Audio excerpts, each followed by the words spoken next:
Welcome to this YouTube channel. In this video, we are going to talk about 10 facts about Iran-Turkey relationship. So before starting this video, please like this video, and subscribe to this channel for our future updates. The Islamic Republic of Iran and the Republic of Turkey have complicated relations, that are marked by both conflict and cooperation.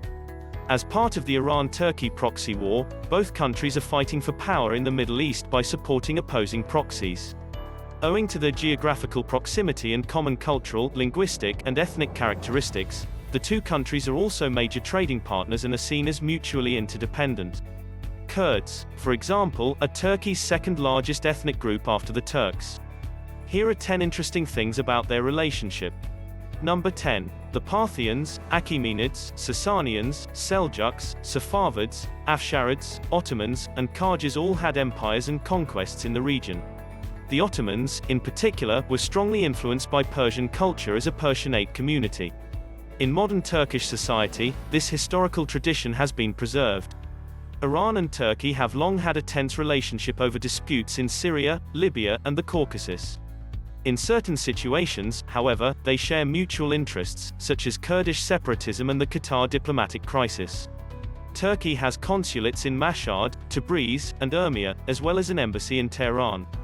Iran has consulates in Istanbul, Erzurum, and Trabzon, as well as an embassy in Ankara. Parts of Anatolia, or Asia Minor, have been invaded by various empires centered in modern-day Iran, including the Median Empire, the Achaemenid Empire, the Parthian Empire, the Sasanian Empire, the Safavid Empire, and the Afsharid Empire, among others, several times in the millennia-long history shared by the two neighboring nations.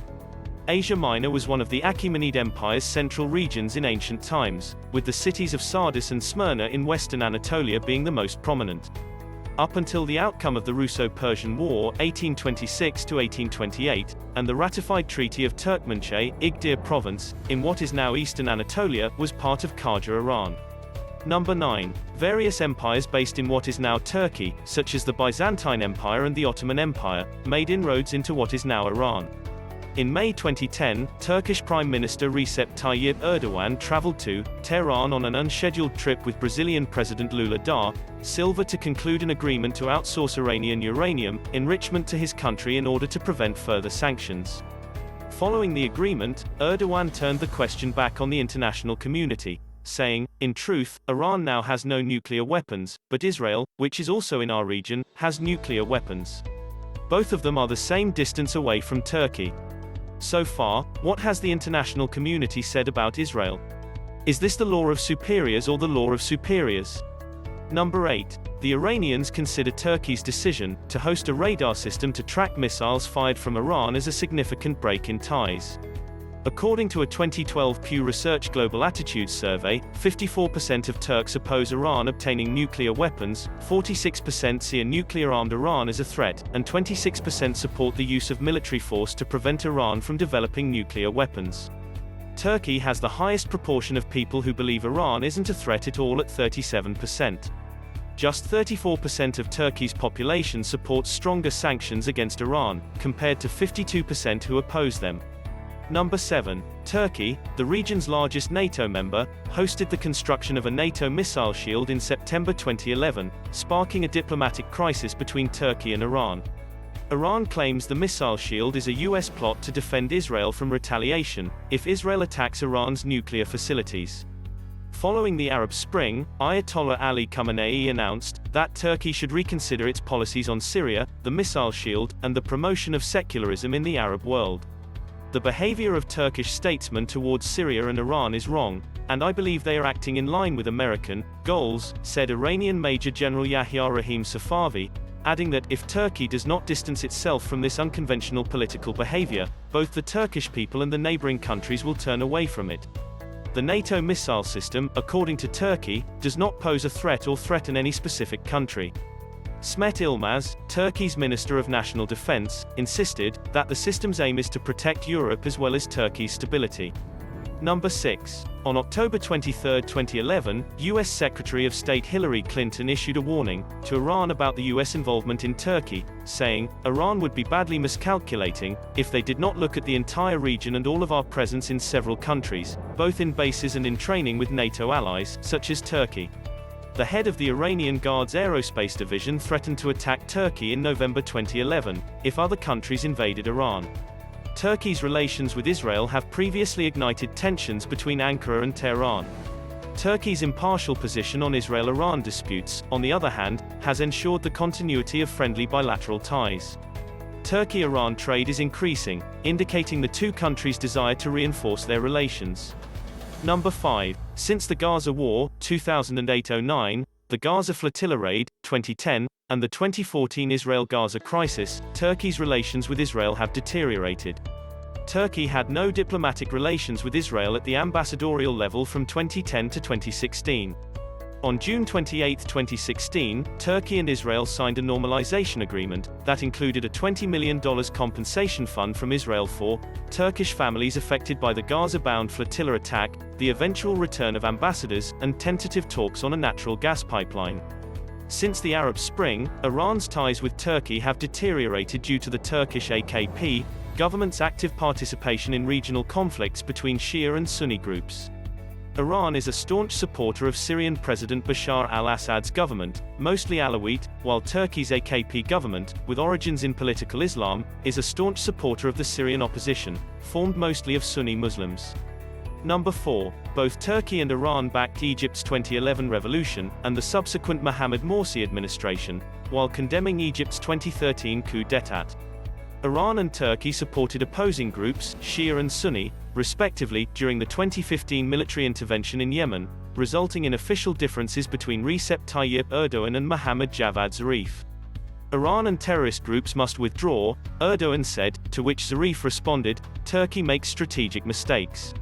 However, a few days later, Erdogan traveled to Tehran for talks with Khamenei and Rouhani about improving Turkish-Iranian trade ties.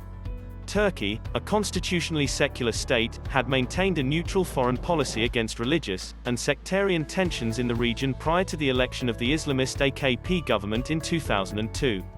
Differences in strategic priorities between Turkey and Iran in Syria and Iraq have heightened tensions and distrust. Turkey has clashed with Iranian-backed Shiite militias such as Hezbollah and Ashab al-Kaf on many occasions. Number 3. Due to Iran's position in the Battle of Aleppo, 2012-16, Turkish media outlets such as Yeni Akit and Yeni Afak have promoted anti-Iranian sentiment. Other problems, such as both countries' support for opposing sides in the Yemeni civil war, 2015-present, and Turkey's installation of a NATO radar monitoring Iranian activities, aggravate relations. Mahmoud Ahmadinejad said that the NATO defense system deployed in southeast Turkey was meant to protect Israel from Iranian missile attacks. When Turkey launched a military offensive towards Rojava and the Syrian government, the peace process was severely hampered. Since the coup, Iran, which has had friendly relations with Turkey, has begun to denounce and condemn Turkey for occupying Syria and violating Syrian territorial rights. Mohammad Javad Zarif, Iran's foreign minister, has spoken out against the attack, calling it a breach of Syria's sovereignty. In addition, Ali Larijani, the Speaker of Iran's parliament, has cancelled his planned trip to Turkey. The lack of confidence between Iran and Turkey has hindered their ability to achieve their various economic and political objectives. Number 2. An analyst told Aval News that the two countries' competition for influence in Central Asia, especially among Muslim republics, is preventing them from becoming true allies. Relations deteriorated even more after the Syrian army shelled the Turkish army in Idlib, owing to Syria's support from Iran and the involvement of the Iranian army in northern Syria. Iran has refuted claims that Iranian trucks were used to transport Russian armaments to Armenia during the 2020 Nagorno-Karabakh war, and has offered to mediate between Armenia and Turkey's ally Azerbaijan. Azerbaijan's territorial integrity was also reaffirmed by Iran. Iran, on the other hand, has criticized Turkey's position in the conflict, urging it to support peace efforts rather than adding fuel to the flames. Iran also warned of terrorists near its border, referring to Syrian jihadists that Turkey and Azerbaijan are suspected of employing in Nagorno-Karabakh. In addition, Iran detained many pro-Azerbaijan demonstrators, including some Turkish residents, in northern and northwestern Iranian cities. Number 1. Iran and Turkey have good economic and trade links. Both countries are members of the Organization for International Cooperation and Development, OECD, ECO. Bilateral trade between the two countries is on the rise. This trade grew from $1 billion to $4 billion between 2000 and 2005. Iran's gas exports to Turkey are also expected to grow. The rate is currently 50 million cubic meter per day. Turkey imports about 10 billion cubic meters of gas from Iran each year, accounting for about 30% of its total demand. According to a senior Iranian oil official, Turkey plans to invest $12 billion in developing phases 22, 23, and 24 of the South Pars gas field. Both governments have stated that two-way trade is now in the $10 billion range, 2010, and that it will cross the $20 billion level in the not-too-distant future.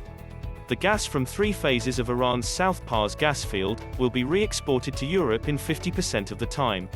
Turkey has secured a $650 million tender for the privatization of the Razi petrochemical complex, 2008. What do you think of our list? Let me know in the comment section below. If you enjoyed this video and want to hear from me again, be sure to hit that subscribe button before you go.